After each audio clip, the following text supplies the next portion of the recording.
बिस्मिल्लाहिर्रहमानिर्रहीम।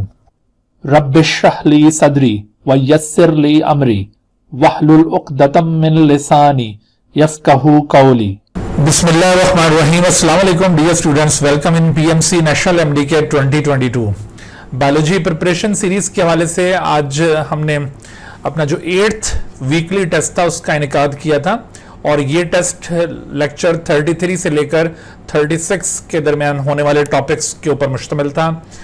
तो इस टेस्ट में जो आज जिन लोगों ने पार्टिसिपेट किया उनमें जो टॉप स्कोरर रहे पहले उनका रिजल्ट आपको अनाउंस कर देते हैं। इस दफ़ा थोड़ी सी मैंने डिफरेंट स्ट्रेटजी यूज़ की थी कि आपको टेस्ट अटेम्प्ट करते ही पहले रिजल्ट मिल जाया करता था। इस दफ़ा वो रिजल्ट यकीनन आप लोगों को नहीं मिला होगा। तो यही मैंने देखना था कि किसकी क्या परफॉर्मेंस रहती है, क्योंकि पिछले कुछ टेस्ट में कुछ बच्चों ने कोशिश की है चीट करने की। तो बहरहाल आज ये सारी चीज़ें वाज़ेह हो गई हैं।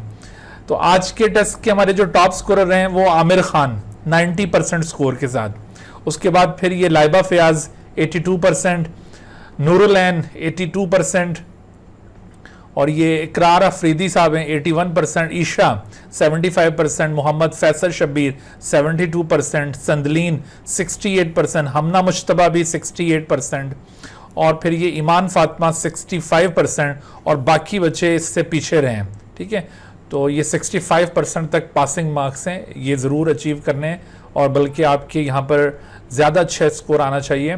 कम से कम ये 68 जो बायोलॉजी का स्कोर होता है उसमें से आपके मोर देन 65 आपका स्कोर आना चाहिए।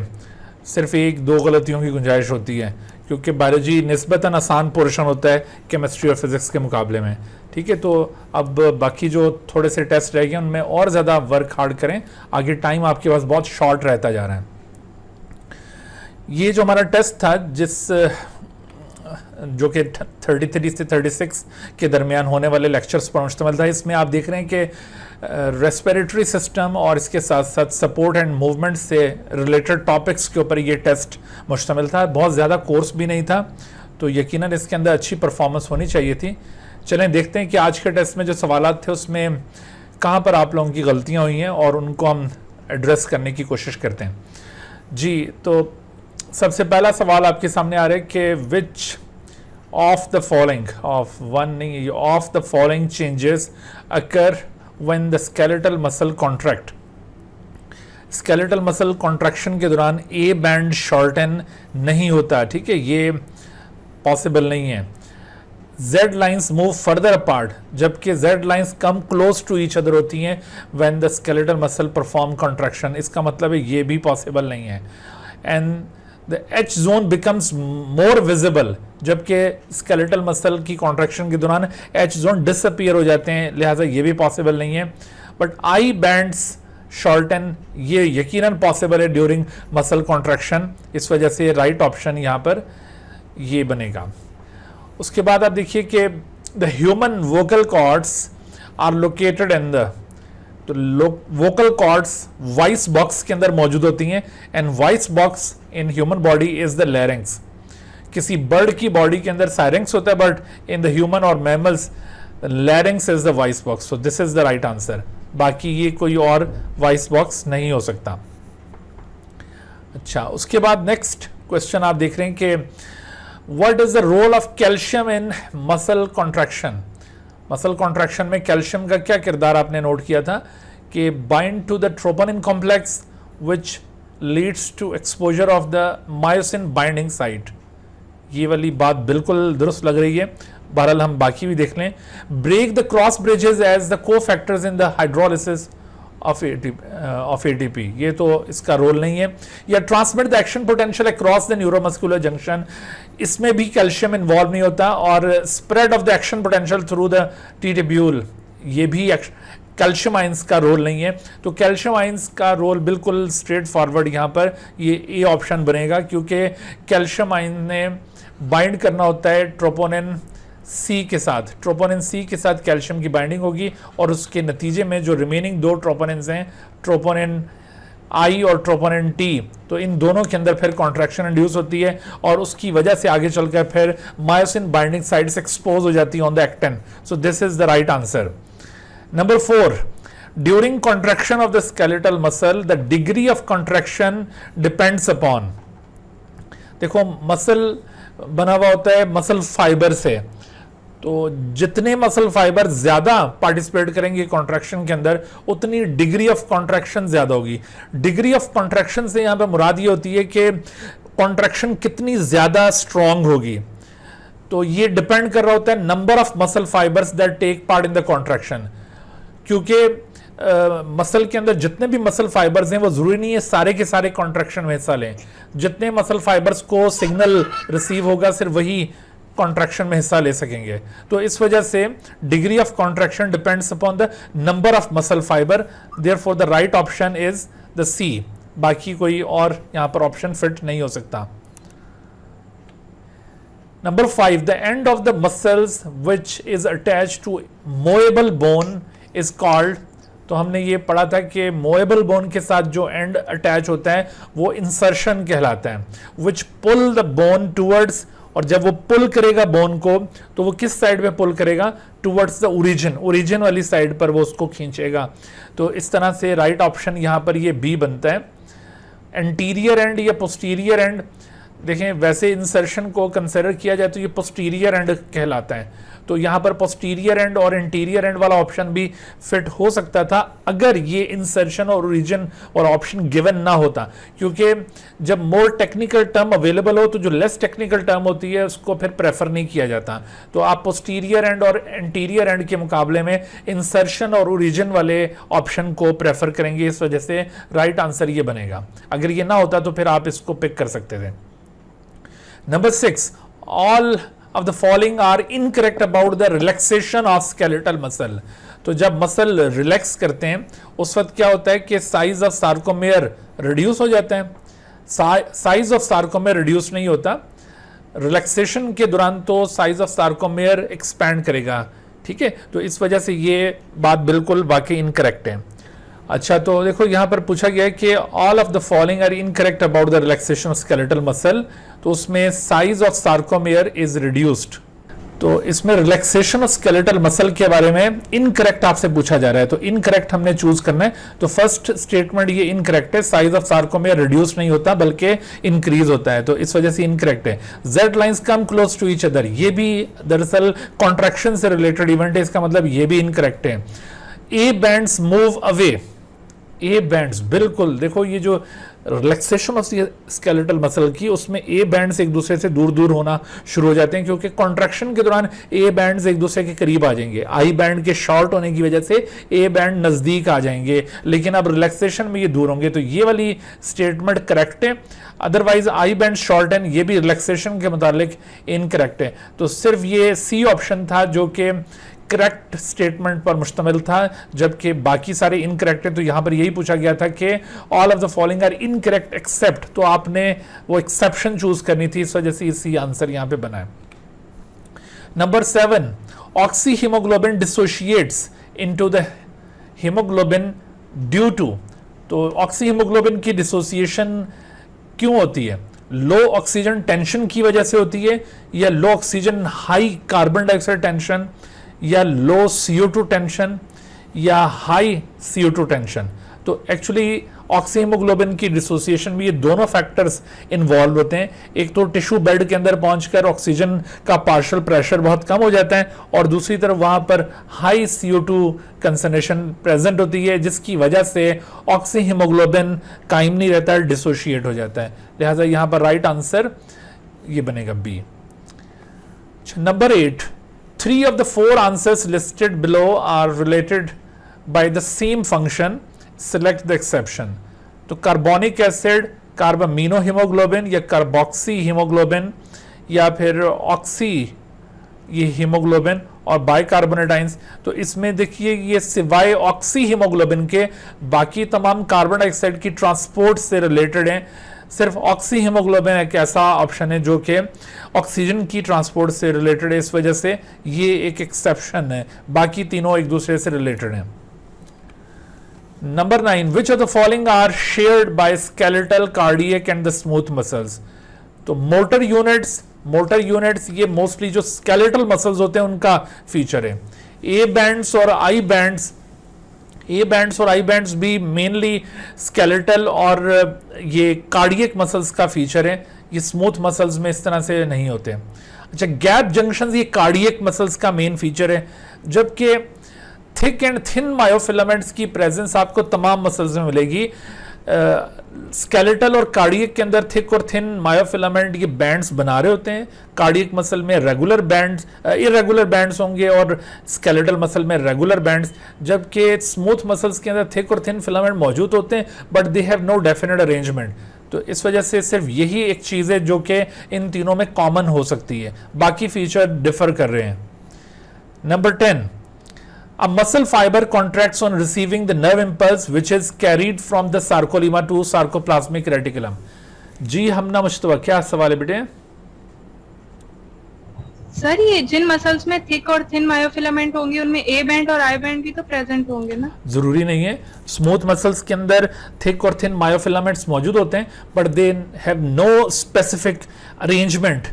अगर इनकी स्पेसिफिक अरेंजमेंट हो तो तभी ए और आई बैंड बनेंगे ना। तो ये जो स्मूथ मसल्स हैं they have no A and I band, इसी वजह से स्मूथ मसल्स को स्मूथ कहा जाता है कि उनके ऊपर कोई स्ट्राइएशंस या स्ट्रिप्स मौजूद नहीं होती हैं। Why they are called smooth?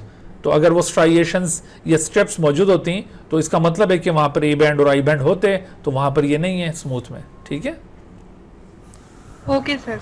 Ji number 10 बात कर रहे थे हम। The muscle fibre contracts on receiving the nerve impulse which is carried from the sarcolemma to sarcoplasmic reticulum through the transverse tubule and causes, तो ये nerve impulse क्या cause करती है? The reduction in the length of the sarcomere cause करती है। यकीनन जब impulse आएगी तो मसल कॉन्ट्रैक्ट करेगा तो सार्कोमेर की लेंथ में रिडक्शन तो जरूर आएगी। The sliding of thin filament over the thick filament cause करती है ये impulse, डेफिनेटली ये भी कॉन्ट्रैक्शन से रिलेटेड इवेंट है और जब ये इंपल्स आएगी तो ये इवेंट भी होगा। The release of calcium into the sarcoplasm, यकीनन ये काम भी होना है। And Z lines come close to each other, और ये भी कॉन्ट्रैक्शन से रिलेटेड। इनफैक्ट ये चारों ही ऑप्शंस ऐसे हैं जो कि इंपल्स के आने पर होंगे, लेकिन हमने अब इसमें से किस ऑप्शन को चूज करना है। तो ऐसी सूरत में बेटे जब ये सारे ऑप्शंस ठीक नजर आ रहे हो आपको, तो आपने देखना है कि सबसे जो पहला इवेंट पॉसिबल है वो कौन सा है, या सबसे नियरेस्ट ऑप्शन को चूज करने की कोशिश करते हैं या ज्यादा स्पेसिफिक ऑप्शन को चूज करने की कोशिश करते हैं। तो आप जरा सोचिए कि जब ये इंपल्स पहुंचती है सार्कोप्लाज्मिक रेटिकुलम से टी टिब्यूल, तो वहां पर क्या होगा? टी टिब्यूल से कैल्शियम आयंस डिपॉजिट होंगे सबसे पहले, तो तभी ये बाकी इवेंट्स होंगे ना। तो यहां पर चूंकि एक ऑप्शन करेक्टली गिवन है कि the release of calcium ions into the sarcoplasm, लिहाजा हम इस इंपल्स के रिजल्ट में सबसे पहला जो इवेंट है उसी को चूज करेंगे, बाकी इवेंट उसके साथ फिर आगे लिंक्ड हैं। तो लिहाजा राइट आंसर यहां पर क्या बनेगा? सी। अच्छा, उसके बाद देखिए number 11, the lateral walls of the chest cavity of man are composed of, तो उसमें रिब्स और इंटरकोस्टल मसल्स ये लेटरल वॉल को कंपोज करने में इन्वॉल्व हैं। अलबत्ता अगर आपसे पूरी थोरेसिक कैविटी पूछी जाती तो वहां पर ये भी इंक्लूड हो जाता। ठीक है, तो ribs and intercostal muscles. Number 12, during inspiration the large dust particles present in air are blocked by, तो जब आप इनहेल करते हैं तो उसमें जो बड़े डस्ट पार्टिकल्स होंगे उनको रोकने का बंदोबस्त कौन करता है? वेस्टिब्यूलर हेयर्स जो कि anterior end of the nasal cavity में मौजूद हैं, या सिलिएटेड म्यूकस नेजल एपिथेलियम वो इस चीज के लिए रिस्पॉन्सिबल है, या फिर एपिग्लॉटिस और यूव्यूला। तो ये आखिरी दो ऑप्शंस तो बिल्कुल रिलेट नहीं कर रहे इसके साथ, यहां पर कंफ्यूजन हो सकती है। बट याद रखिए कि जो सिलिएटेड म्यूकस एपिथेलियम है it is concern with small dust particle, whereas the large dust particles are basically blocked by the vestibular hair. तो इस वजह से यहां ये आंसर बनेगा। Number 13, all of the following are features of the smooth muscles except, तो involuntary and myogenic. Involuntary की हद तक तो ये बात स्मूथ मसल से रेलेवेंट है, but smooth muscles are not myogenic in nature. ये प्रॉपर्टी सिर्फ कार्डियक मसल्स को हासिल है। ठीक है, तो इस वजह से हम इसको करेक्ट नहीं मानेंगे। तो यहां पर यही बात पूछी गई थी कि all of the following are the features of the smooth muscle except, तो इसको हम एक्सेप्शन में चूज करेंगे। ठीक है, ये एक्सेप्शन हो सकती है। अच्छा, cells are the spindle shaped, ये बात बिल्कुल ठीक है। और अनब्रांच्ड अनस्ट्रिप्ड सेल्स पर मुश्तमिल है, यकीनन। नंबर ऑफ न्यूक्लियाई इज 1 पर सेल, ये भी दुरुस्त है। तो बाकी सारे स्मूथ मसल से रिलेटेड इवेंट्स हैं, प्रॉपर्टीज हैं, बट ये जो पहली प्रॉपर्टी थी ये मुकम्मल तौर पर स्मूथ मसल के साथ रिलेट नहीं कर रही थी। Number 14, which statement correctly describes the smooth muscles. तो स्मूथ मसल्स को करेक्टली डिस्क्राइब करने के लिए क्या वर्डिंग होनी चाहिए? अनस्ट्रिप्ड इनवॉलंटरी विद, ये बात आगे गलत हो जाती है। अनस्ट्रिप्ड या अनस्ट्राइएटेड इनवॉलंटरी विद, ये दोबारा ऑप्शन रिपीट हो गया, आई एम सॉरी, बहरहाल ये भी नहीं होगा। Unstriated involuntary with spindle shape cells, यकीनन ये बिल्कुल एक्यूरेट डेफिनेशन हो सकती है स्मूथ मसल्स की। अलबत्ता स्ट्राइएटेड ये गलत है, ये स्ट्राइएटेड नहीं होते, तो राइट आंसर यहां सी बन रहा है। Number 15, most of the CO2 produced by the body is transported to the lungs in gaseous form में, gaseous form में तो ट्रांसपोर्ट नहीं होती है CO2, इन ब्लड प्लाज्मा या कार्बोनिक एसिड या बाइकार्बोनेट आयंस। तो दरअसल बाइकार्बोनेट आयंस की फॉर्म में ये ट्रांसपोर्ट हो रही है टू द लंग्स, ठीक है। तो यहां पर बाइकार्बोनेट आयंस को पिक करना चाहिए। Number 16, which of the following is an example of synovial joint. तो साइनोवियल जॉइंट का मतलब है freely movable joint, the joint between the regions of two pelvic bones. Pelvic bones के कोई भी दो रीजन, यहां पर स्पेसिफिकली वो रीजन मेंशन नहीं किया, असल में प्यूबिक रीजन यहां पे वर्ड आना था, प्यूबिक रीजन सोचा तो था लेकिन शायद ये स्किप हो गया। Pubic regions of two pelvic bone, तो ये चले प्यूबिक होता भी तो तब भी ये साइनोवियल जॉइंट ना होता। और इवन अगर हम इसको प्यूबिक वर्ड को ना भी अज्यूम करें, वैसे भी अगर पेल्विक बोन के कोई भी दो रीजन्स के दरमियान जॉइंट को देखें तो एक तो ये प्यूबिक रीजन्स आपस में जॉइंट बनाते हैं, और दूसरा पीछे मैंने आपको बताया था इलियम पार्ट जो होता है वो सैक्रम बोन के साथ जॉइंट बनाता है, वो भी इमूवेबल जॉइंट होता है, तो वो भी साइनोवियल नहीं होगा। लिहाजा ए ऑप्शन तो बिल्कुल पॉसिबल नहीं है। The joint between the radius and ulna along there length, देखो रेडियस और अल्ना के दरमियान पिवट ज्वाइंट होता है, वो उनके प्रोक्सिमल एंड पर होता है, लेकिन अलोंग द लेंथ यहां पे बात की जा रही है, और वो दरअसल फिब्रस टाइप का ज्वाइंट है, इस वजह से ये भी पॉसिबल नहीं है। The joint between true ribs and the sternum, देखो ट्रू रिब्स स्टर्नम के साथ ज्वाइंट फॉर्म कर रही होती हैं, ये कार्टिलेजनस टाइप का ज्वाइंट होगा। और उसके बाद the joint between atlas and axis vertebrae, vertebral column में सिर्फ यही दो वर्टिब्री हैं जिनके दरमियान फ्रीली मूवेबल जॉइंट पाया जाता है, बाकी तमाम वर्टिब्रीज या लंबर रीजन तक की जो वर्टिब्रीज हैं उनके अंदर कार्टिलेजनस जॉइंट्स होते हैं। तो राइट आंसर यहां पर ये आखिरी ऑप्शन बनेगा। Number 17, the cell membrane of the skeletal muscle is called, बहुत आसान सवाल है। स्केलेटल मसल की सेल मेम्ब्रेन को एक खास नेम से पुकारा जाता है, दैट इज कॉल्ड सार्कोलीमा, ठीक है। तो sarcolemma is the right answer. Sarcolemma, जबकि ये प्लाज्मा लीमा या साइटोप्लाज्मिक मेम्ब्रेन, ये दूसरे अल्टरनेटिव ऑप्शंस हो सकते थे if sarcolemma is not there, but sarcolemma की मौजूदगी में आप इनको प्रेफर नहीं कर सकते।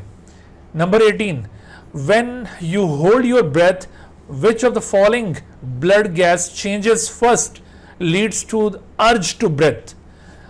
तो जब आप ये अपना सांस रोक लेते हैं तो कौन सी गैस की कंसंट्रेशन है जो आपको मजबूर कर देगी दोबारा सांस लेने के लिए? तो actually that is falling of CO2 या फिर फॉलिंग ऑफ O2 या राइजिंग O2 या राइजिंग CO2। तो this is actually the rising CO2।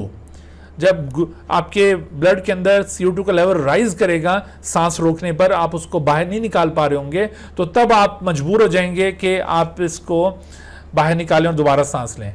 जी जरक साहब क्या कहते हैं आप? सर वो मतलब फॉलिंग O2 नहीं होगा, फॉलिंग O2 भी हो सकता है ना? नहीं, जो बेटे रेगुलेटरी फैक्टर होता है ना वो कार्बन डाइऑक्साइड है। ऑक्सीजन की डेफिशिएंसी को बर्दाश्त किया जा सकता है, ठीक है, एनॉक्सी वाली सिचुएशन को अक्सर बर्दाश्त कर लिया जाता है, बट राइजिंग CO2 लेवल ये अनअफोर्डेबल होता है। किसी सवाल में दोनों ऑप्शन थे, मतलब rising of carbon dioxide and falling of O2, तो हम मतलब दोनों कह सकते हैं ना इसमें? नहीं, क्या मतलब, मैं समझा नहीं आपका सवाल। मतलब ऑप्शंस में मैंने सवाल अटेम्प्ट किया कहीं पर, दोनों हो सकते नहीं नहीं बेटा, देखो यहाँ पर देखो ये जो राइजिंग, ये फॉलिंग O2 वाला जो ऑप्शन लिखा हुआ है ना, इसके मुकाबले में आप ये राइजिंग CO2 को आप प्रेफर करेंगे। अगर इन केस अगर ये मौजूद ना हो ऑप्शन राइजिंग CO2 वाला ऑप्शन, फिर आप फॉलिंग O2 को पिक कर सकते हैं इस तरह के सवाल के जवाब में। लेकिन ये इस राइजिंग CO2 के प्रेजेंस में आप फॉलिंग O2 को आप नहीं पिक करेंगे यहाँ पे, ठीक है। जो मेन फैक्टर है जो आपको दोबारा ब्रीथ करने पर मजबूर कर सकता है वो ये CO2 की कंसंट्रेशन है, क्योंकि CO2 कंसंट्रेशन जैसी ज्यादा होती है और टॉक्सिक हो जाता है बॉडी हमारी, तो उसको बाहर निकालने के लिए फिर अर्ज पैदा होती है कि आप दोबारा से सांस लें। क्लियर जी। Number 19, each muscle cell contains a large number of, तो हर मसल सेल के अंदर लार्ज नंबर ऑफ क्या होता है? मायोसिन फिलामेंट होते हैं या मायोफिब्रिल या एक्टिन फिलामेंट या मायो। तो एक्चुअली इस क्वेश्चन को अटेम्प्ट करने का तरीका यह है कि चूंकि मसल सेल की बात की जा रही है ना, तो मसल सेल में जो सेकंड लेवल होगा यानी लोअर लेवल मसल सेल से, वो लोअर लेवल है मायोफिब्रिल। तो आप मायोफिब्रिल को यहां पे चूज करेंगे, ठीक है। यहां पर जो नियरेस्ट ऑप्शन बनेगा वो मायोफिब्रिल है। हालांकि यहां पर ये एक्टिन फिलामेंट्स भी मौजूद होंगे, यहां पर मायोफिलामेंट्स भी मौजूद हो सकते हैं, ठीक है। तो हम प्रेफर करेंगे मायोफिब्रिल को। अगर मायोफिब्रिल का ऑप्शन ना हो तो फिर आप मायोफिलामेंट्स को ऑप्ट कर सकते हैं, और अगर ये मायोफिलामेंट ऑप्शन भी ना हो तो फिर आप एक्टिन को ऑप्ट करेंगे। अच्छा, नंबर 20 यहां पर आ गया मायोफिब्रिल, सही। Number 20, oxygen carrying capacity of the blood does not depend upon. देखो ऑक्सीजन कैरिंग कैपेसिटी हमने डिफाइन की थी that this is the amount of oxygen loaded by unit volume, ठीक है। एक unit volume of blood, unit volume of blood कितना, वो unit volume हो सकता है, वो 1 ml भी हो सकता है, वो 100 ml भी हो सकता है, 1000 ml भी हो सकता है, कोई ना कोई एक यूनिट आप लेंगे, ठीक है। तो जबकि यहां पर देखो quantity of blood in the whole body, जो टोटल बॉडी के अंदर क्वांटिटी है ये उसके ऊपर डिपेंड नहीं करेगी oxygen carrying capacity. Oxygen carrying capacity partial pressure of CO2 के ऊपर डिपेंड कर रही होती है, क्योंकि जैसे CO2 का लेवल राइज करता है तो ऑक्सीजन कैरिंग कैपेसिटी ड्रॉप हो जाती है।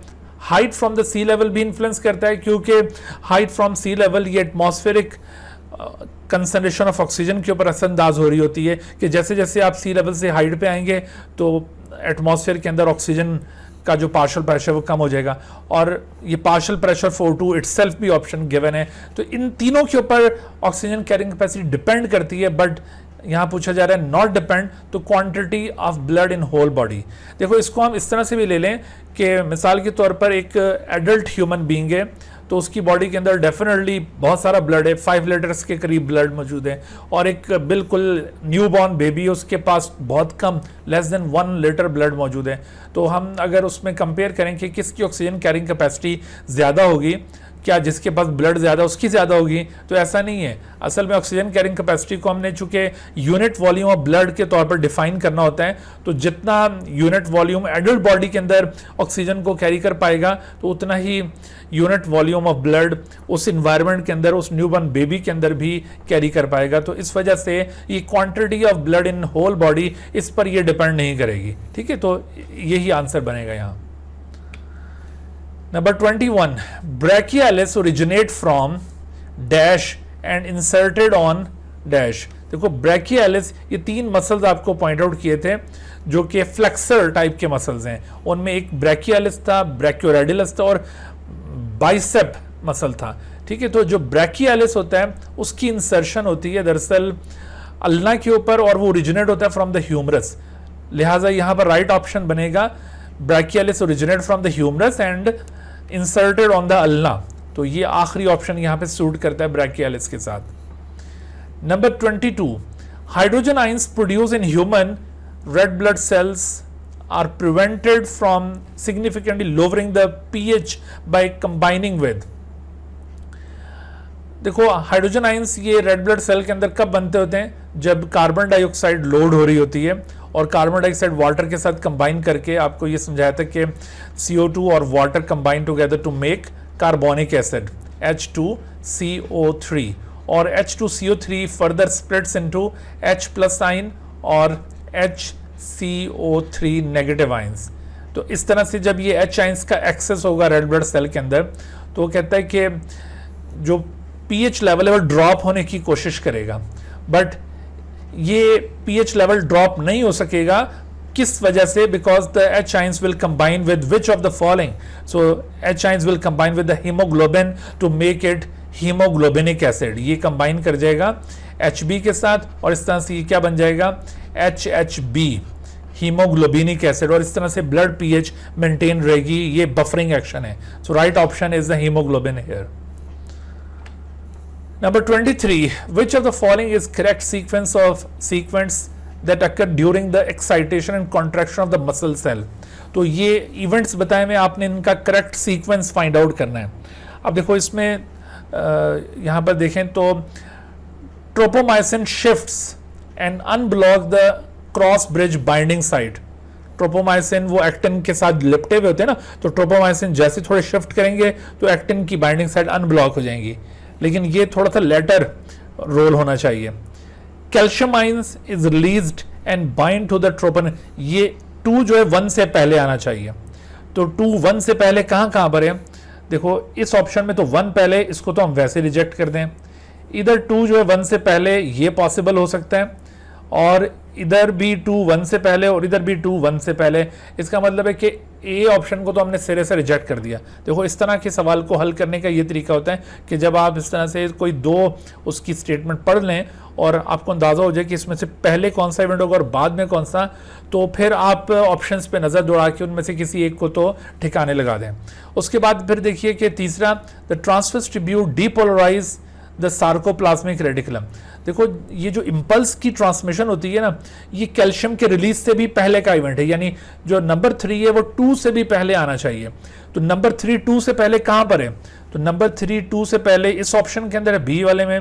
तो नंबर 3 2 से पहले यहां पर 2 के बाद आ रहा है, इसका मतलब है इसको भी आप रिजेक्ट कर दें, ठीक है। और इधर भी नंबर 3 2 के बाद आ रहा है, तो आप इसको भी रिजेक्ट कर सकते हैं, ठीक है। Transverse tubule depolarise the sarcoplasmic reticulum, और उसके बाद कैल्शियम आयंस रिलीज होंगे। यकीनन जो 3 है वो 3 पहले होना चाहिए और 2 बाद में, तो इसका मतलब है ये वाला भी रिजेक्ट हो रहा है। अच्छा, अब हमारे पास वैसे ही ऑप्शन 1 रह गया है और ऑब्वियसली ये होना चाहिए। चलिए अब इसको हम रिव्यू कर लेते हैं। देखो यहाँ पर इस ऑप्शन में कहता है 5 नंबर पहले आना चाहिए, तो आप रीड करके देख लेते हैं कि an action potential is in a motor neuron causes the axon to release the acetylcholine.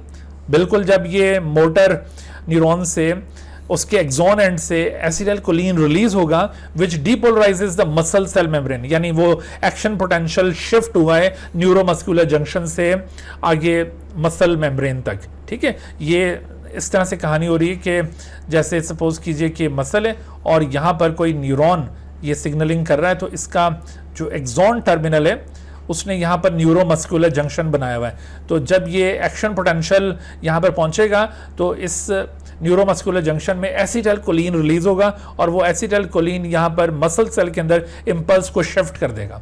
तो 5th डेफिनेटली ये पहला होगा। उसके बाद फिर क्या होगा? उसके बाद तीसरे नंबर पर the transverse tubule depolarise the sarcoplasmic reticulum. Definitely ये सार्कोलीमा से होती हुई इम्पल्स जाएगी सार्कोप्लाज्मिक रेडिकुलम तक, और इस तरह से फिर अगला इवेंट क्या होना चाहिए? 2, that is calcium is release and bind to the troponin complex. यकीनन ये 5 3 2 बिल्कुल सही है। और फिर 1 ट्रोपोमाइसिन शिफ्ट, उसके बाद डेफिनेटली जब ये कैल्शियम बाइंड करेगा तो ये सीरीज ऑफ इवेंट परफॉर्म होंगे और ट्रोपोमाइसिन शिफ्ट होंगे, बाइंडिंग साइड अनकवर होंगी। और finally 4th event, the binding of the myosin head to the binding site on actin making the cross bridges। यकीनन 4th इवेंट ये आखिर में आना चाहिए। तो इस तरह से ये राइट ऑप्शन ये होगा। तो आपने देखा कि हमने किस तरह से 1 by 1 एक्सक्लूड करते गए और आखिरकार पिन पॉइंट कर लिया हमने ऑप्शन नंबर 24।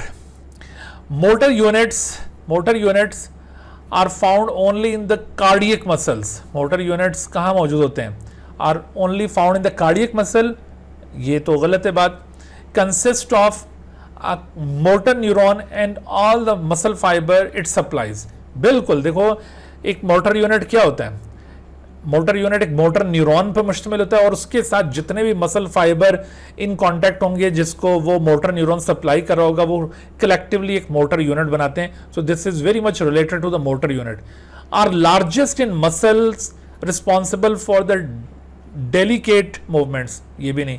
जी अदिल बेटे क्या सवाल है, बोलिए.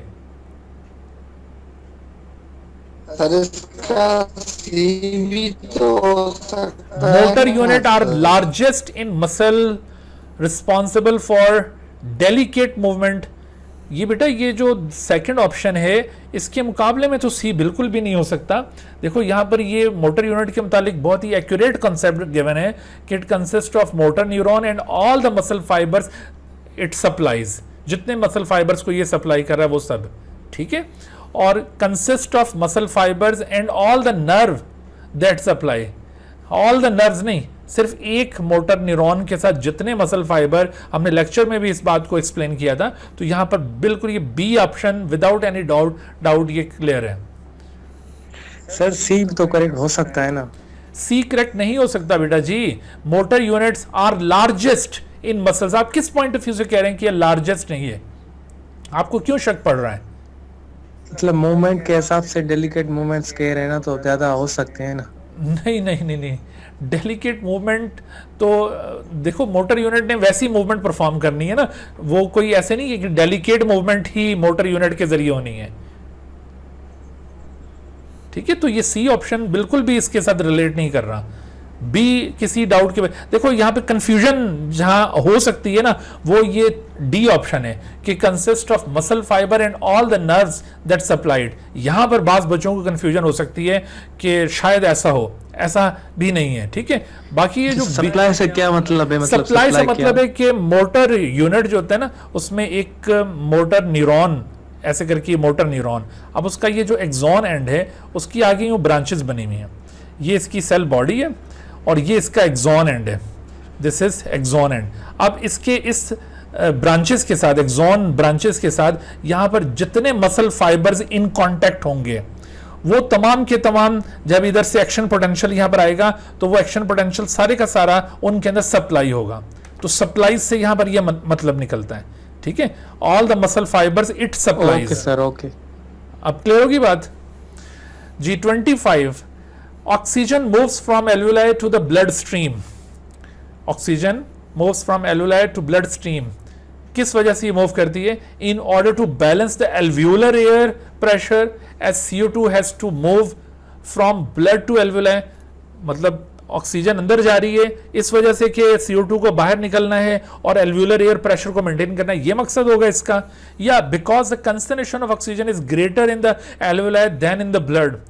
देखो ये जो गैसेस मूव करती हैं by means of diffusion move करती हैं, लिहाजा एल्वेoli के अंदर ऑक्सीजन की कंसंट्रेशन ज्यादा होती है और ब्लड में कम होती है, इसी वजह से ऑक्सीजन अंदर मूव कर रही है. बाकी उसको ये CO2 का गर्ज नहीं है कि भाई वो एयर प्रेशर डिस्टर्ब हो जाएगा तो जितनी ऑक्सीजन अंदर गई है उतनी CO2 को बाहर निकलना है, ऐसा कोई चक्कर नहीं है, ठीक है. तो because the concentration of oxygen is greater in the alveoli than in the blood, ये वाला ऑप्शन बहुत रिलेट कर रहे हैं. और due to high concentration of haemoglobin the blood, के भाई ब्लड में बहुत हीमोग्लोबिन मौजूद है जो इंतजार में, तो यूं ऑक्सीजन उसके साथ भागी भागी जा रही है, ये भी यहाँ पे रीजन नहीं है. असल जो फैक्टर ऑक्सीजन को अंदर की तरफ मूव करवा रहे हैं वो कंसंट्रेशन ग्रेडियंट है. और ड्यू टू एक्टिव ट्रांसपोर्ट, ये तो बिल्कुल सिरे से नहीं है, लिहाजा यहाँ पर जो राइट ऑप्शन बनेगा वो ये बी है. Number 26, a bundle of myofilament is called. Myofilament का जो बंडल होता है उसे मायोफिब्रिल कहते हैं, ठीक है. और फिर मायोफिब्रिल्स कलेक्टिवली फॉर्म करते हैं मसल फाइबर को, और मसल फाइबर फिर फेसिकल को बनाते हैं और अल्टीमेटली फिर मसल बंडल बनता है. तो मायोफिब्रिल यहां पर आंसर बनेगा. The bundle of the myofilament is called the myofibril. Number 27, during muscle contraction calcium ions are attached to. Calcium ions किसके साथ अटैच होते हैं? To the binding site on actin, वहां तो मायोसिन हेड अटैच करते हैं. To the binding site on transverse tubule, no. To the binding site on tropomyosin, हरगिज नहीं. Calcium ions actually they have to bind on the binding site on the troponin, इनकी binding site troponin पर मौजूद है, ये troponin सी के साथ आकर अटैच करते हैं और इस तरह से फिर आगे इवेंट्स परफॉर्म होंगे। तो राइट ऑप्शन ये आखिरी होगा। 28 which part of the air passageway possesses cartilage plates in its wall? Cartilage plates कौन से रीजन में मौजूद होती हैं? ब्रोंकियोल्स में तो ना कोई कार्टिलेज प्लेट ना कोई कार्टिलेज रिंग, ट्रेकिया में अलबत्ता कार्टिलेज रिंग्स मौजूद होते हैं, इस वजह से ये भी यहाँ पर नहीं आएगा। हम यहाँ पर तलाश कर रहे हैं कार्टिलेज प्लेट्स कहाँ पर मौजूद हैं, ठीक है। डिस्टल रीजन ऑफ ब्रोंकाई और प्रॉक्सिमल, तो मैंने आपको ये लेक्चर में भी बात समझाई थी कि वो जो प्राइमरी ब्रोंकाई होती हैं वो दरअसल ब्रोंकाई का प्रॉक्सिमल पार्ट होता है और उसके बाद प्राइमरी के बाद सेकेंडरी फिर टर्शरी, वो आगे फिर डिस्टल रीजन शुरू हो जाता है। तो एक्चुअली ये जो रिप्लेसमेंट होती है कार्टिलेज रिंग्स की कार्टिलेज प्लेट्स में, वो सेकेंडरी ब्रोंकाई में हो रही हैं, लिहाजा सेकेंडरी ब्रोंकस रीजन ये डिस्टल रीजन कहलाएगा। तो इसको हम यहाँ पे ऑप्ट करेंगे बजाय इसके। Number 29, which of the following changes does not occur when the skeletal muscle contract? Does not हमने चूज करना है कि that does not occur during contraction। तो आप देखिए कि distance between the successive air band is decrease. This is actually happens during muscle contraction। हम choose कर रहे हैं that does not occur। तो ये जो ए बैंड्स होते हैं उनके दरमियान डिस्टेंस कब कम होता है? कॉन्ट्रैक्शन में। तो ये तो नहीं हो सकता, ठीक है। The myofilaments are decrease in length. देखो मायोफिलामेंट, अच्छा एक सेकेंड ठहरो, ये पूछ रहा है कि which are the following changes does not occur when muscle contract. तो ये तो होगा ना, मसल कॉन्ट्रैक्ट में ये तो होगा, सही है। तो ये इस वजह से आंसर नहीं बनेगा। गुड। अच्छा तो उसके बाद myofilaments are decrease in length. देखो मसल कॉन्ट्रैक्शन में हमने डिस्कस किया था कि आई बैंड शॉर्टन होता है, ए बैंड भी शॉर्टन नहीं होता, और मायोफिलामेंट की लेंथ में तो फर्क बिल्कुल नहीं पड़ता। ना तो थिन मायोफिलामेंट श्रिंक होते हैं ना थिक मायोफिलामेंट श्रिंक होते हैं। असल में ये थिन और थिक मायोफिलामेंट यूं स्लाइड करते हैं, तो इनकी लेंथ में कोई फर्क नहीं पड़ता। लिहाजा ये जो myofilaments are decrease in length, ये मसल कॉन्ट्रैक्शन के दौरान नहीं होगा और यही आंसर यहाँ पे बनना चाहिए। और बाकी आप देखिए the Z lines come close to each other, definitely during muscle contraction Z lines come close to each other, और I bands are shorten, बिल्कुल I bands भी shorten होंगे। तो सिर्फ ये ऐसा ऑप्शन था जो कि during muscle contraction नहीं हो सकता। 30 in a skeletal muscle fiber which of the following is in greatest number? skeletal muscle fiber में कौन सी चीज है जो सबसे ज्यादा है? तो मसल फाइबर में क्या मायोफिब्रिल सबसे ज्यादा होंगे, या फिर उसके अंदर एक्टिन फिलामेंट सबसे ज्यादा मौजूद होंगे, या मायोफिलामेंट या मायोसिन फिलामेंट? तो अब देखो इसमें मायोफिब्रिल्स जो होते हैं वो मायोफिलामेंट से बनते हैं, और मायोफिलामेंट दो तरह के फिलामेंट है, एक एक्टिन फिलामेंट और दूसरे मायोसिन फिलामेंट, दोनों को कलेक्टिवली मायोफिलामेंट कहा जाता है। तो ये पूछ रहा है कि सबसे ज्यादा नंबर किस चीज का होगा? तो अब अगर देखा जाए तो सबसे ज्यादा एक्टिन फिलामेंट होने चाहिए। उसकी वजह यह है कि आपको याद होगा हमने जब मायोफिब्रिल के अंदर थिक और थिन मायोफिलामेंट समझाए थे, तो आपको मैंने कहा था कि जहां पर वो जो डार्क बैंड प्रेजेंट होता है, डार्क बैंड की साइड्स मैंने आपको कही थी वो ज्यादा डार्क होती है ना, the sides of the dark band are darker than the middle region, और मिडल रीजन कहलाता है एच जोन। तो दरअसल और दरमियान में आई बैंड, तो ये जो sides of the dark band है यहां पर थिक और थिन फिलामेंट ओवरलैप कर रहे होते हैं, thick and thin filaments overlap at this region. अगर यहां से आप इसको कट करके देखें तो मैंने आपको बताया था कि इस जगह से कट करने पर आपको सेक्शन यूं दिखाई देगा कि each thick filament is surrounded by 6 thin filament. तो लिहाजा आप देखो नंबर ऑफ थिन फिलामेंट ज्यादा होंगे या थिक फिलामेंट ज्यादा होंगे? तो obviously thin filaments will be greater in number. तो थिन फिलामेंट्स ये एक्टिन फिलामेंट हैं, लिहाजा आंसर यहां पे बनेगा बी। जी बेटा जरा क्या सवाल है? सर दोनों मतलब कलेक्टिवली कह सकते हैं ना मायोफिलामेंट्स? हाँ जी, एक्टिन और मायोसिन को कलेक्टिवली मायोफिलामेंट कहा जाता है। नहीं मतलब आंसर यहाँ पर ये नहीं हो सकता मायोफिलामेंट्स? नहीं, तो उसमें देखो जी बिल्कुल यहां पर बात हो रही है कि सबसे ज्यादा ग्रेटर नंबर किसका है। तो ग्रेटर नंबर यहाँ पर दोनों में, ये तो दोनों को कलेक्टिवली कहा जाता है ना। मायोफिलामेंट टर्म जो है वो एक्टिन के लिए भी यूज की जा रही है और मायोसिन के लिए भी यूज की जा रही है, जबकि ये दोनों ऑप्शंस यहाँ पर अलग-अलग भी गिवन है। तो यहाँ पर हम जो स्पेसिफिक आंसर है उसकी तरफ जाएंगे ना। तो एक्टिन और मायोसिन दोनों चूंकि अवेलेबल हैं, तो फिर आप मायोफिलामेंट को यहाँ पर प्रेफर नहीं करेंगे। अगर यहाँ पर ये एक्टिन और मायोसिन की हेडिंग्स ना गिवन होती, सिर्फ मायोफिलामेंट का ऑप्शन होता, तो फिर हम ऑब्वियसली मायोफिबिल के मुकाबले में मायोफिलामेंट को ऑप्ट करते हैं। जबकि यहाँ पर अब मायोफिलामेंट की जो दोनों टाइप्स हैं वो गिवन है, और उसमें चूंकि ऑप्शन उसमें जो कि नंबर एक्टिन का ज्यादा है, इस वजह से उसको हम ऑप्ट करेंगे, ये वजह होगी। ठीक है जी। तो 31 अब आप देखिए, the muscle cells are stimulated by the neurotransmitters released from the synaptic terminal of। देखो synaptic terminal, ये अभी जैसे मैं आपको बता रहा था कि मोटर न्यूरॉन, उसका ये एक्सॉन एंड, और उस एक्सॉन एंड ने आगे साइनेप्स बनाई हुई होती है मसल सरफेस के साथ, यहाँ पर ये साइनेप्स बनी हुई है। तो muscle cells are stimulated by the neurotransmitter release from the synaptic terminal of. तो किसके synaptic terminal? The sensory neuron, sensory neuron ये दोनों नहीं होंगे, असल में मोटर न्यूरॉन। मोटर न्यूरॉन का ये डेंड्राइट होगा, ये एक्सॉन, तो it is actually the axon. तो right option is the D. तो ये एक्सॉन एंड होता है जहां पर ये न्यूरोमस्कुलर जंक्शन बनता है, जिसको ये साइनेप्टिक टर्मिनल कहा जा रहा है, और वहां पर एसिटाइल कोलिन रिलीज होता है। अच्छा, उसके बाद देखिए 32, which of the following is true about the anisotropic band. Anisotropic band का मतलब है A band.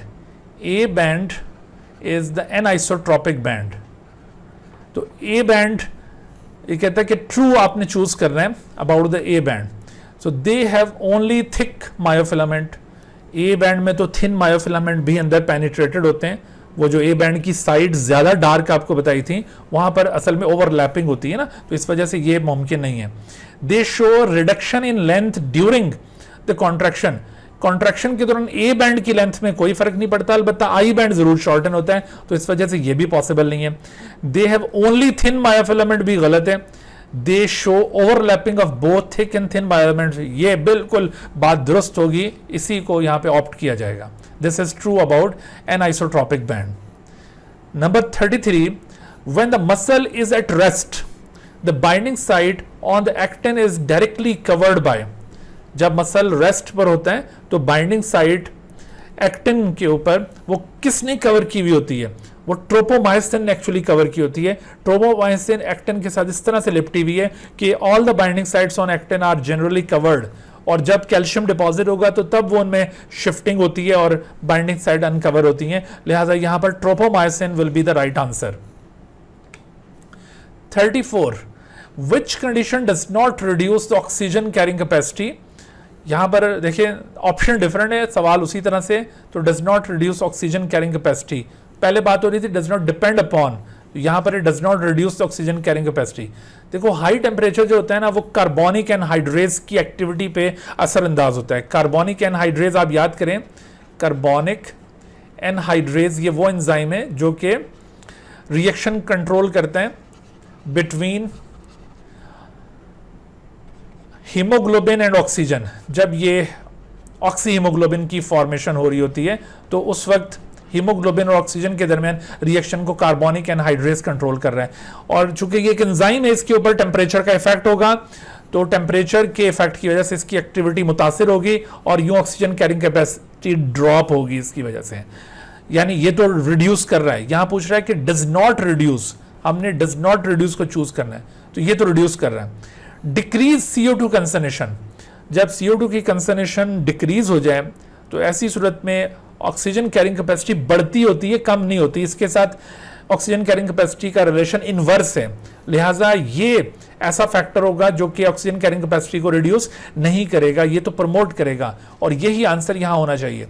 Increase CO2 कंसनेशन definitely ये अफेक्ट करेगा ऑक्सीजन कैरिंग कैपेसिटी को रिड्यूस करेगा। और अल्कलाइन pH, क्योंकि ये जो कार्बोनिक एनहाइड्रेज है ये pH सेंसिटिव है, अगरचे इसके लिए जो सुटेबल पीएच है वो 7.4 है, दैट इज स्लाइटली अल्कलाइन, जबकि यहाँ पर कोई इस तरह से क्लियर मेंशन नहीं है कि कितनी अल्कलाइन, वो इससे ज़्यादा भी हो सकती है।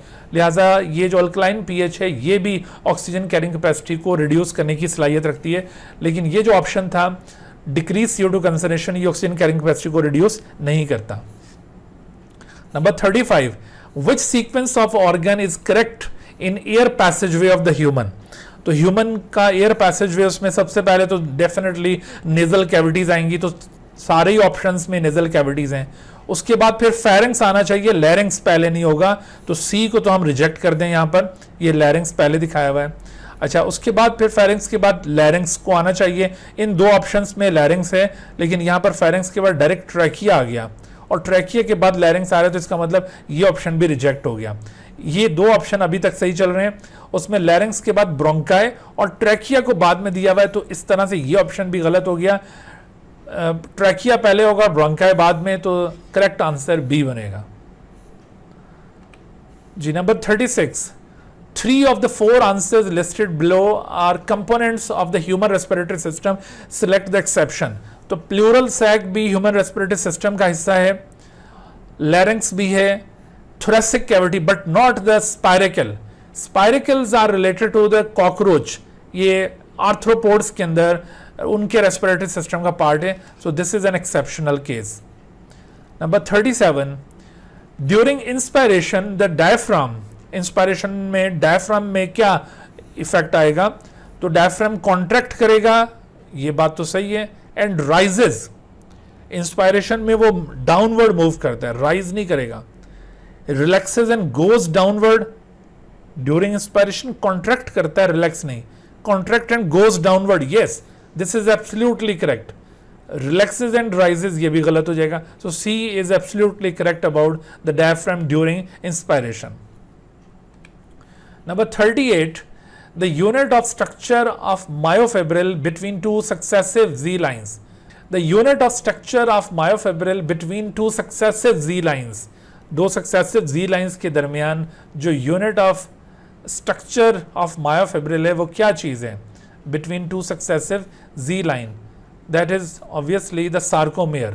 वो क्या चीज़ है? Sarcomere, जो कि unit of structure या इसको कॉन्ट्रैक्टाइल यूनिट ऑफ मसल भी कहते हैं, तो ये दरअसल सार्कोमेयर होगा। नंबर 39, ड्यूरिंग इनहेलेशन, यानी अगेन इंस्पायरेशन की बात हो रही है, the pressure in the thoracic cavity is greater than the pressure in the lungs. Inhalation जब हम कर रहे होते हैं तो थोरेसिक कैविटी के अंदर प्रेशर ग्रेटर होगा, नहीं प्रेशर तो उधर लूज होता है, क्योंकि थोरेसिक कैविटी की स्पेस यूं वाइडन हो रही होती है, तो प्रेशर रिड्यूस हो जाता है, ग्रेटर नहीं होना चाहिए ना।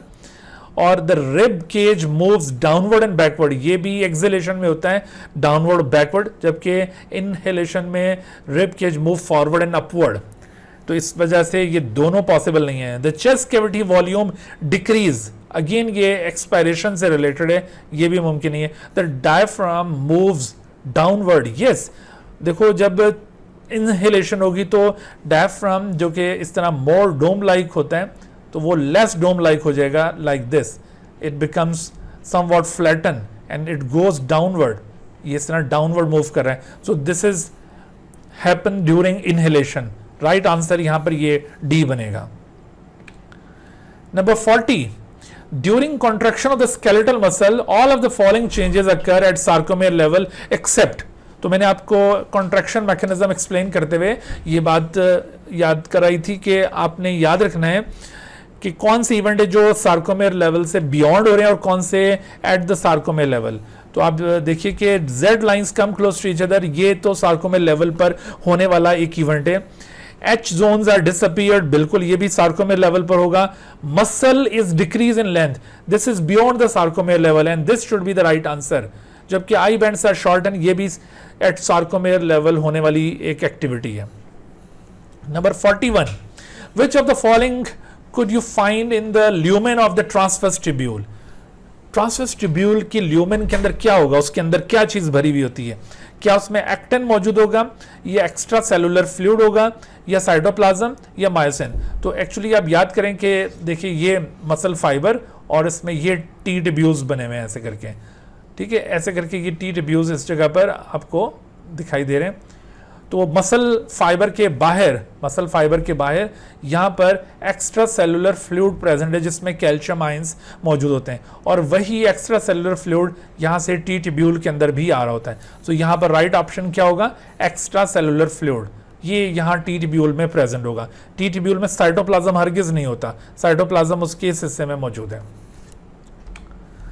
Number 42, the wall of the trachea that is wind pipe and the bronchi of the man is furnished with the series of, तो ट्रैकिया और जो ब्रोंकाई, जो शुरू वाला पोर्शन है ब्रोंकाई का, उसकी बात हो रही है। हम इसको कैसे अज्यूम करेंगे, क्योंकि इसको ट्रैकिया के साथ इसमें रिलेट किया है ना, तो ये प्राइमरी ब्रोंकाई की यहाँ पर बात हो रही है। तो इसमें क्या होता है, इसमें कंप्लीट कार्टिलेजिनस रिंग होते हैं या कंप्लीट कार्टिलेज प्लेट्स हैं। प्लेट्स तो नहीं होती, ठीक है, ये रिजेक्ट हो जाएगा, और कंप्लीट रिंग्स भी नहीं होते, ये भी रिजेक्ट हो जाएगा। बट इनकम्प्लीट कार्टिलेज रिंग्स यहां पर जरूर होंगे। प्लेट्स अलबत्ता वो डिस्टल रीजन में जाकर आएंगी, तो यहां पर राइट ऑप्शन बनेगा सी। जी हमना मुश्तबा क्या कहती हैं बेटा? सर ये आप इनकम्प्लीट इनको सी शेप होने की वजह से, बिल्कुल सी शेप होने की वजह से इनको इनकम्प्लीट कहा जाता है, क्योंकि ये इसोफेगस वाली साइड पर इनकम्प्लीट होते हैं ना, तो ये सी शेप कार्टिलेज रिंग्स हैं। 43, when the muscle is required to contract, calcium ions bind with which of the following molecule cause them to move slightly?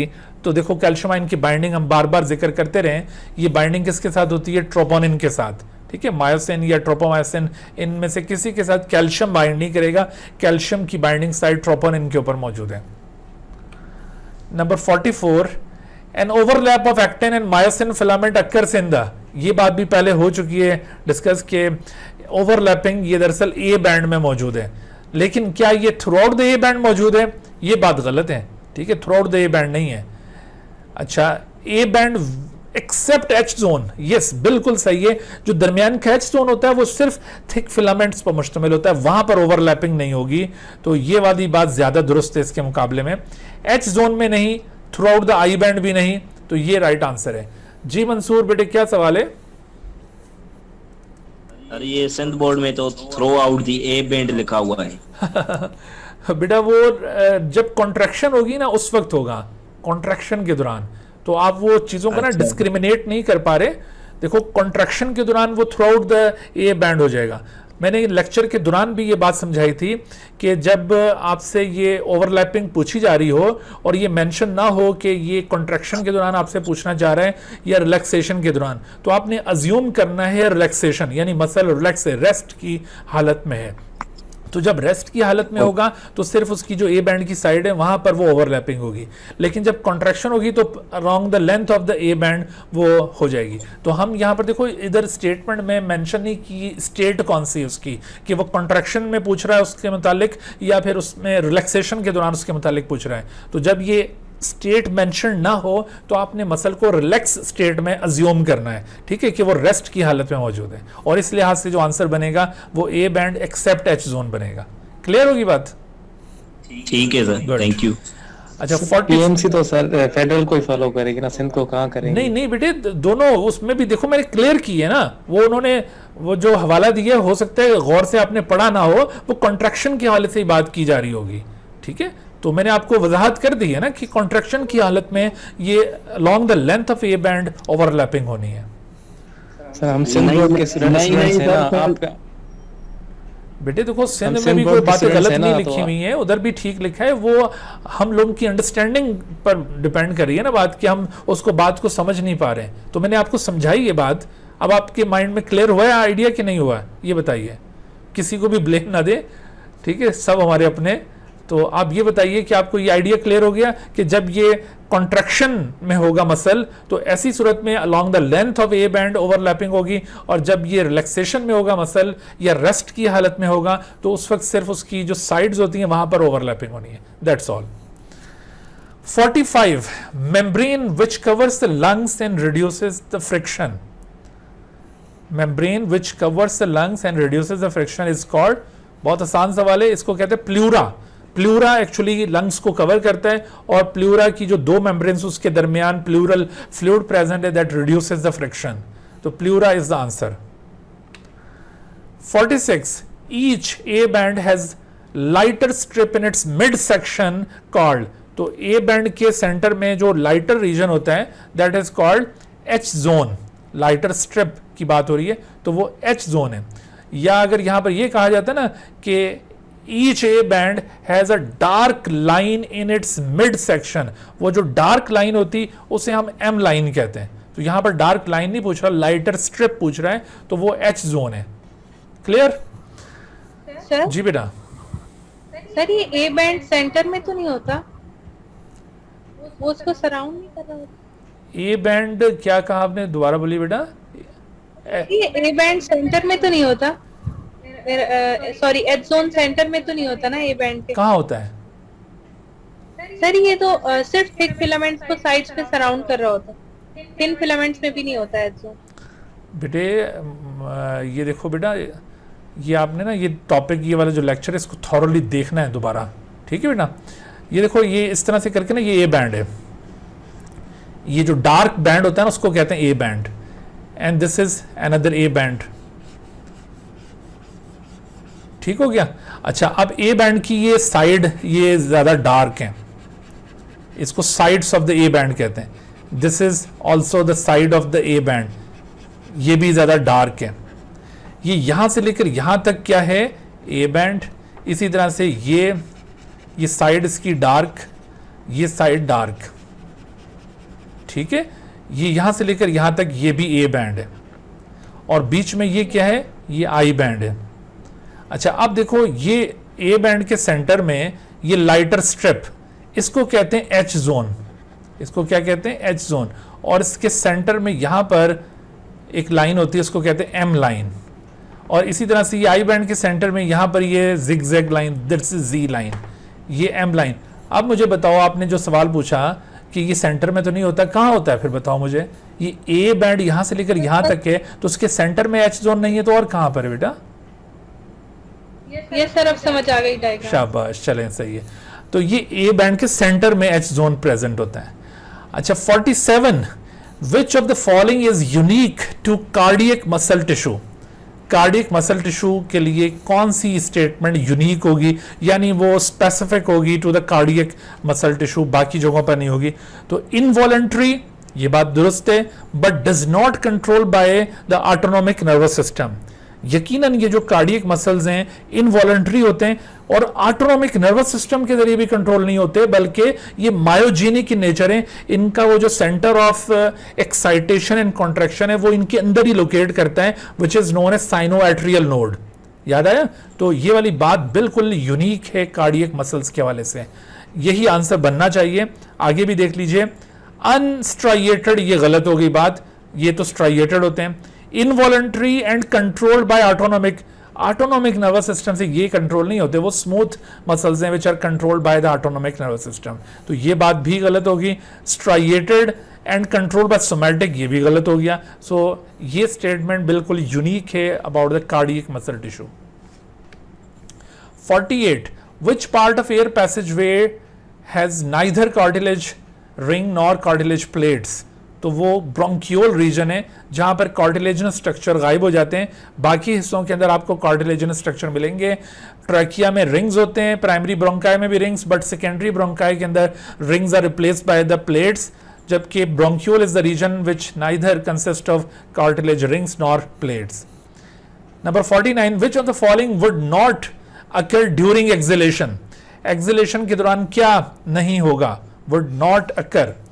तो डायफ्राम मूव्स अपवर्ड, यस ये तो लाजमी होगा. एक्सहेलेशन के दौरान चेस्ट कैविटी की space को रिड्यूस करने के लिए डायफ्राम मूव्स अपवर्ड. अच्छा तो चेस्ट मसल्स रिलैक्स. अच्छा यहां पर भी आप याद करो, मैंने आपको कहा था कि जब ये चेस्ट मसल से यहां पे मतलब है इंटरकोस्टल मसल, और ये दो बैंड्स में होते हैं, एक्सटर्नल और इंटरनल. और मैंने आपको ये पॉइंट आउट किया था कि अगर ये मेंशन ना हो किसी क्वेश्चन के अंदर, किसी स्टेटमेंट में, कि ये कौन से वाले मसल की बात कर रहा है, एक्सटर्नल या इंटरनल, तो आपने क्या अज्यूम करना है उसको. क्या मैंने बात बताई थी, एक्सटर्नल. तो देखो, हाँ जी, एक्सटर्नल अज्यूम करना है। तो यहाँ पर ये चेस्ट मसल रिलैक्स, यानी एक्सटर्नल जो इंटरकोस्टल मसल है वो रिलैक्स होंगे, बिल्कुल होंगे। ये एक्सहेलेशन में ऐसा ही होता है, ठीक है। एक्सहेलेशन के दौरान एक्सटर्नल इंटरकोस्टल मसल रिलैक्स हो रहे होते हैं। The chest cavity volume increased, exhalation में ये काम नहीं होगा। देखो, एक्सहेलेशन तब होती है जब यूं rib cage backward downward move करता है और डायफ्राम अपवर्ड मूव करता है, तो जो अंदर की स्पेस है वो यूं इस तरह नैरो डाउन हो जाती है, तो तभी एयर बाहर निकलती है ना। तो चेस्ट कैविटी वॉल्यूम इंक्रीज्ड नहीं होगा, बल्कि डिक्रीज आना चाहिए था यहाँ। तो ये वो चीज़ है जो एक्सहेलेशन में नहीं होगी। अदरवाइज एयर मूव आउट, ये भी एक्सहेलेशन में हो रहा है। सो राइट आंसर यहाँ पर ये बन रहा है। अच्छा, number 50, the anterior part of the nasal cavity near the nostrils which contain the network of hair are called vestibules। ये इंटीरियर रीजन को वेस्टिब्यूल्स कहा जाता है, जहां पर वो हेयरी नेटवर्क प्रेजेंट है। तो ये राइट आंसर बनेगा। 51, when hydrogen ions associate with the oxyhemoglobin to form the hemoglobinic acid, तो उस वक्त क्या होगा? The CO2 is released in the blood, नहीं, या CO2 is released in the lungs, ऐसा भी नहीं है। The O2 is released in the lungs, lungs में नहीं, O2 is released in tissues। देखो, जब ये ऑक्सी हीमोग्लोबिन टिश्यूज में पहुंचता है ना, तो ये हादसा वहाँ टिश्यूज में होता है।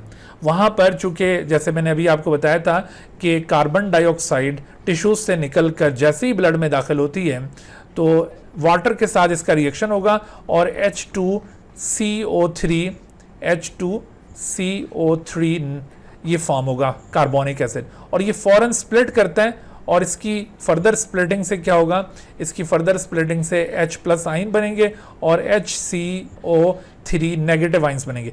ये वो H+ आयंस हैं जो कि उस वक्त ऑक्सी हीमोग्लोबिन के साथ रिएक्ट करते हैं। तो ये देखो, HbO2 ऑक्सी हीमोग्लोबिन ये फौरन अपनी ऑक्सीजन को लूज कर देगा और इसका जो Hb पार्ट है वो इसके साथ मिलकर ये क्या बना लेगा? HHB। तो इस तरह से हीमोग्लोबिनिक एसिड जब बनता है तो ऑक्सीजन यहाँ पर टिश्यू रीजन में ड्रॉप हो जाती है, रिलीज हो जाती है। So therefore D is the right one. 52, all of the following changes occur in the muscle due to exercise except. देखो, जब हम एक्सरसाइज करते हैं तो मसल में चेंजेस आती हैं, तो वो चेंजेस किस किस्म की होंगी? Due to exercise number of muscle fibres are increase.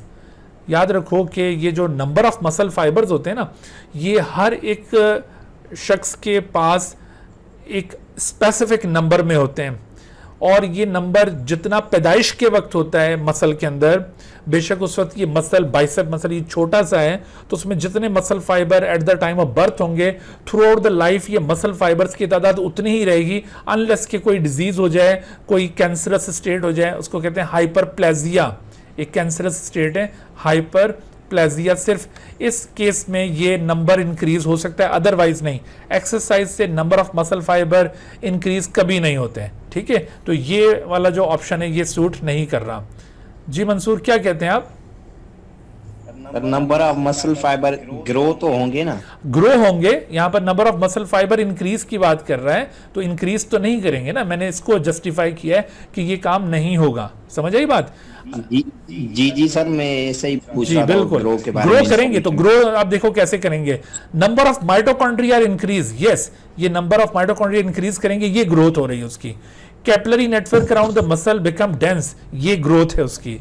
Number of myofibrils are increase, definitely. तो इस तरह से उन मसल फाइबर्स की थिकनेस में इजाफा होगा, वो मोटे होते जाएंगे, ग्रो करेंगे, बट उनका नंबर इंक्रीज नहीं होगा। तो ये कह रहा है कि all of the following occurs during the due to exercise except, तो एक्सेप्ट ये ए, बाकी सब कुछ ये मुमकिन है एक्सरसाइज की वजह से, सिवाय इसके। 53, विच of the following flexor muscle has its insertion on the ulna.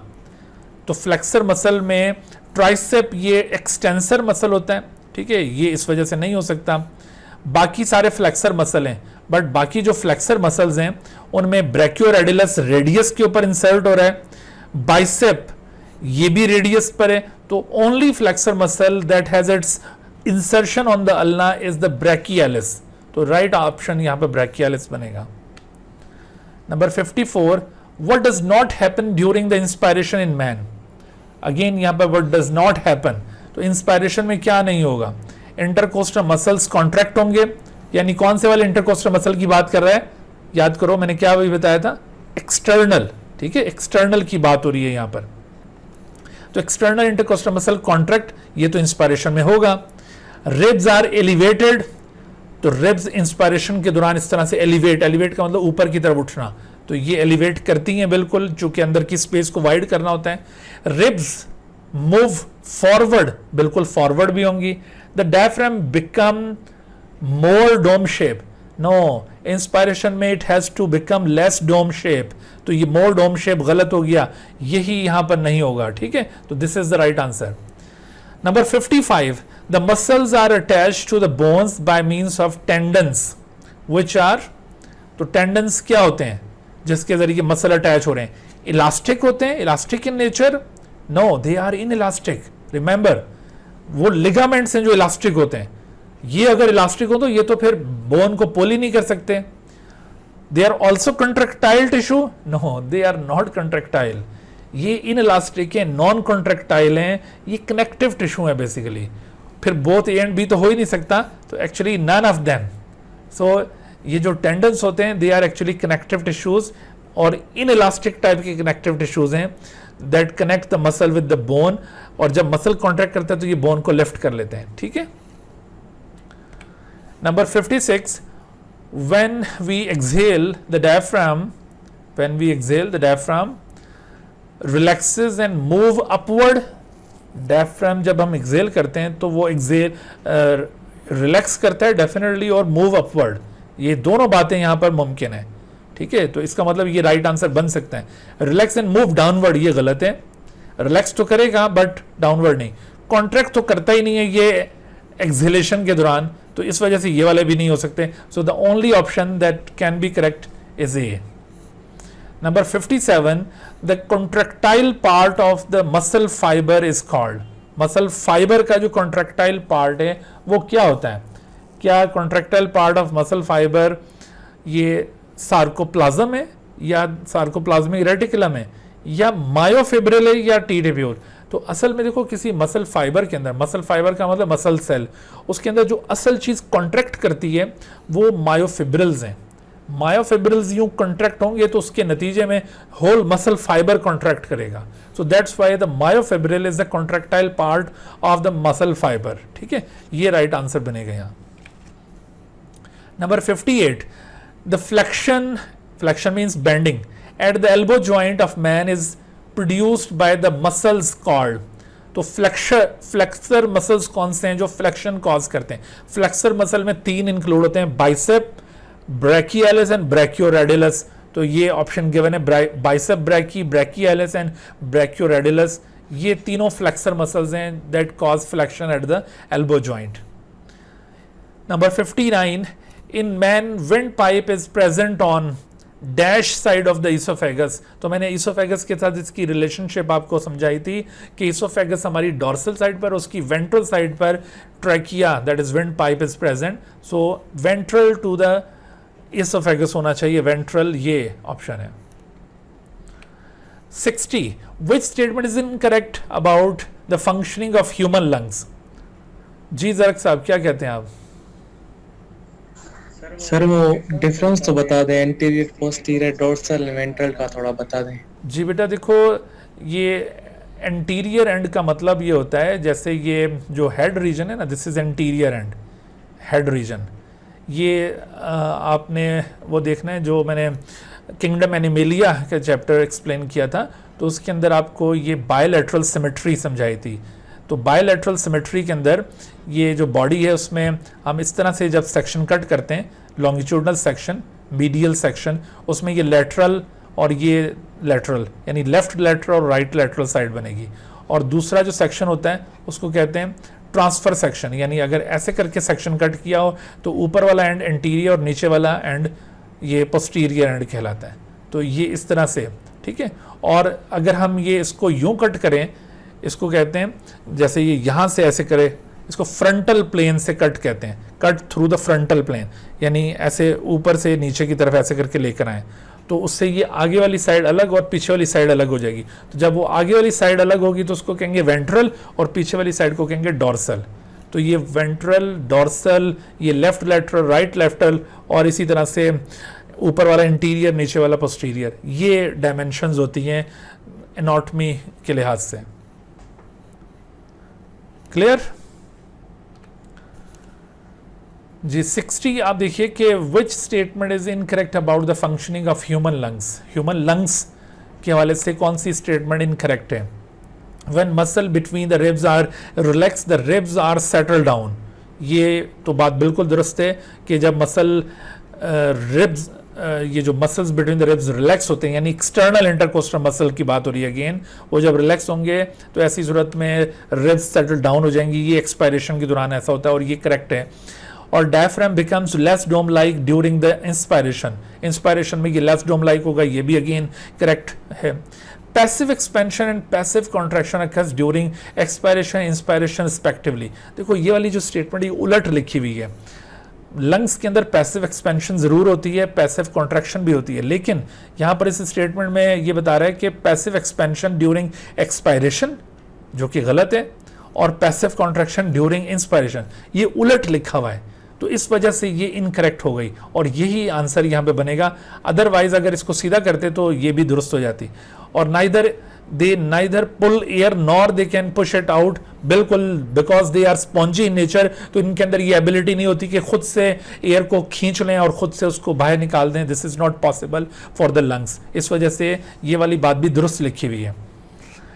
Number 61, thin myofilament consist of. तो थिन मायोफिलामेंट की कंपोजिशन याद कीजिए, एक्टिन होती है उसमें, ट्रोपोमायोसिन और ट्रोपोनिन। बाकी ऑप्शंस के मुकाबले में B is absolutely correct, actin, tropomyosin and troponin. 62, the amount of CO2 that 100 ml of human blood can take up from the tissues. तो आप उसमें याद करो कि हमारे आर्टीरियल ब्लड के अंदर मैंने समझाया था, आर्टीरियल ब्लड, इसके अंदर जो अमाउंट ऑफ CO2 है वो कितना है? वो है 50 ml पर 100 ml। Each 100 ml contain 50 ml CO2। अच्छा, जबकि वेनस ब्लड, तो वेनस ब्लड इसके अंदर कितना है? इसमें 54 ml पर 100 ml है। तो वेनस ब्लड वो होता है जो टिश्यूज से वापस रिटर्न हो रहा होता है, ठीक है। आर्टीरियल ब्लड ये टिश्यूज की तरफ जा रहा है और वेनस ब्लड वापस आ रहा है। तो सपोज करो कि ये इधर ऊपर जो है लंग्स हैं, लंग्स, और इधर है टिश्यूज। तो टिश्यूज को वापस ब्लड ये रिटर्न हो रहा है थ्रू द वेन्स और इधर आ रहा है थ्रू द आर्टरीज। यहाँ पर आर्टरीज इन्वॉल्व हैं और यहाँ पर वेन्स इन्वॉल्व हैं, सही। तो वेनस ब्लड के अंदर CO2 की कंसंट्रेशन कितनी ज्यादा हुई है जब ये टिश्यू से वापस बैक हुआ है? सिर्फ 4 ml का फर्क पड़ा है, पर 100 ml 4 ml का फर्क पड़ा है। तो इसका मतलब राइट आंसर क्या होगा यहाँ पर? 4 ml, ठीक है। तो amount of CO2 that 100 ml of human blood can take up from the tissues, वो 4 ml होगा। Okay. Number 63, which of the following factor is the most effective in accelerating the rate of breathing in man? Again देखो, इससे पहले भी हम इस तरह का एक क्वेश्चन सॉल्व कर चुके हैं कि सबसे ज्यादा सिग्निफिकेंट फैक्टर कौन सा है जो रेट ऑफ ब्रीदिंग को एक्सेलरेट कर सकता है? An excess of CO2 in the blood, बिल्कुल, ये बिल्कुल सही हो सकता है। An excess of oxygen in the tissues, ये बिल्कुल भी नहीं है। An excess of carbon dioxide in the lungs, lungs के अंदर भी नहीं। And a lack of oxygen in the blood, ये दो ऑप्शन यहां पर आपको कंफ्यूज कर सकते हैं, लेकिन आप याद रखो कि ऑक्सीजन के मुकाबले में CO2 is more significant factor which stimulate the more rate of the breathing. जी जरा कोई सवाल है बेटे, बोल दें।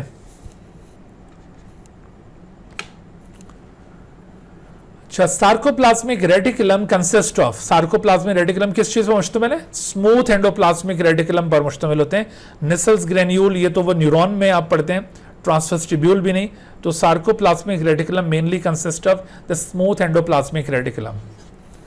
65, ऑक्सी हीमोग्लोबिन गिव अप। जी बेटा बोलिए। रफ भी तो हो सकता है ना, रफ एंडोप्लाज्मिक रेटिकुलम? नहीं होता ना, सार्कोप्लाज्मिक रेटिकुलम एक्चुअली नहीं वैसे मतलब पता तो है लेकिन स्मूथ, लेकिन रफ भी तो हो सकता है ना ऐसा। ये क्या बात हुई है कि पता तो है स्मूथ है लेकिन रफ भी। भाई सार्कोप्लाज्मिक रेटिकुलम की टर्म होती ही स्मूथ एंडोप्लाज्मिक रेटिकुलम के लिए। देखो ये जो है ना मसल्स के अंदर रफ एंडोप्लाज्मिक रेटिकुलम होंगे लेकिन उनको सार्कोप्लाज्मिक रेटिकुलम नहीं कहा जा रहा। सार्कोप्लाज्मिक रेटिकुलम यहाँ पर स्पेशली स्मूथ एंडोप्लाज्मिक रेटिकुलम को कहा जाता है, जो कैल्शियम आयन को स्टोर करते हैं, जिनके जरिए इंपल्स की कंडक्शन होती है। बात समझ में? हाँ ये तो पता है तो सर। बस ये इसी को तो कहते हैं। अच्छा तो 65 oxyhaemoglobin give up oxygen when. Oxy haemoglobin कब ऑक्सीजन रिलीज करता है? अभी मैंने आपको समझाया था एक जगह पर कि carbon dioxide concentration is high, उस वक्त ये ऑक्सीजन रिलीज करेगा, या पीएच वैल्यू इज हाई, या CO2 कंसंट्रेशन इज लो, या O2 कंसंट्रेशन इज हाई। तो देखो ऑक्सी हीमोग्लोबिन अपनी ऑक्सीजन को लूज करता है due to hire CO2 concentration. तो ये CO2 कंसंट्रेशन जब ये हाई होती है तो उस वक्त ऑक्सीजन हीमोग्लोबिन के साथ कंबाइन नहीं रहता। ये जो CO2 की हाई कंसंट्रेशन है, it reduces the oxygen carrying capacity. Therefore जब ये सिचुएशन आएगी तो ऑक्सी हीमोग्लोबिन डिसोशिएट कर जाएगा। तो टिश्यूज में जाकर ऑक्सी हीमोग्लोबिन का डिसोसिएशन इसी वजह से हो रहा है कि वहां पर CO2 की कंसंट्रेशन हाई है। Number 66 the region of myofibril between two M lines. याद करो यहां पर Z लाइन नहीं M लाइन की बात हो रही है। M लाइन वो जो H जोन के सेंटर में एक डार्क लाइन होती है। तो region between two M line, दो M लाइंस के दरमियान जो रीजन है वो क्या है? It is called sarcomere? No. अगर वो Z लाइन के दरमियान पूछता तो सार्कोमेयर होता है, ये सार्कोमेयर हरगिज नहीं है। Is called semi sarcomere? No, ये कोई कॉन्सेप्ट नहीं है सेमी सार्कोमेयर का। Is called contractile reason?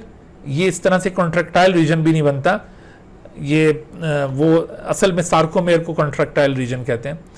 Consist of thick and thin myofilament. Yes, ये बिल्कुल रेलेवेंट है कि दो Z लाइंस के दरमियान क्या चीज होगी? उसके दरमियान डेफिनेटली थिक फिलामेंट भी होंगे और थिन फिलामेंट भी। लिहाजा राइट आंसर यहां पर ये D बनेगा। Z नहीं सर, M लाइन। ये M लाइन की बात पूछ रहा है, M लाइन, Z की नहीं। ये अभी आपने Z कहा सर। अच्छा चलो मुंह से निकल गया होगा, M लाइन की बात कर रहा हूं। ठीक है, दो M लाइंस के दरमियान ये थिक और थिन फिलामेंट मौजूद होंगे। सही जी। और कोई बात? अच्छा 67 the movement of both O2 and CO2 across the cellular membrane is mostly accomplished by. देखो O2 और CO2 जो अक्रॉस द मूवमेंट हो रही है उनकी सेलुलर मेम्ब्रेन्स के क्रॉस, वो किसके थ्रू हो रही है? देखो उसने एल्व्यूलर सेल्स को क्रॉस करते हुए अंदर जाना है और फिर इसी तरह से अंदर से क्रॉस करते हुए बाहर आना है। तो ये कौन सी मूवमेंट है? तो actually this is by means of diffusion, simple diffusion movement है ये। और आखिरी, when the human blood leaves the capillary bed of the tissue, most of the carbon dioxide is in the form of bicarbonate ions. ठीक है, bicarbonate ions की form में ये carbon dioxide होगी जब वो टिश्यू से निकलकर जाने लगेगी। तो यहां पर राइट आंसर ये बनेगा। ओके जी, इसके साथ हमारा ये आज का लेक्चर डिस्कशन ख़त्म हुआ। तो इंशाल्लाह फिर ये नेक्स्ट वीक में हम अब इससे आगे जो टॉपिक होंगे हमारे, होपफुली इसके अंदर हमने डिस्कस करना है नर्वस कोऑर्डिनेशन, उसके बाद केमिकल कोऑर्डिनेशन। उम्मीद है कि जो अगला टेस्ट होगा उसमें हम नर्वस कोऑर्डिनेशन, केमिकल कोऑर्डिनेशन और इवन रिप्रोडक्शन को भी ख़त्म कर चुके होंगे। तो नेक्स्ट वीक में, नेक्स्ट संडे को फिर इन टॉपिक्स के साथ आपके सामने हाजिर होंगे। तब तक के लिए इजाज़त, अल्लाह हाफ़िज़। Dear viewers, thank you for watching this video. If you have not subscribed this channel, kindly subscribe it and also press the bell icon below so that you could be notified about any new video lecture from Biology Guardian. And also do not hesitate to ask any question regarding this lecture. My contacts are shown on the screen. Thank you once again.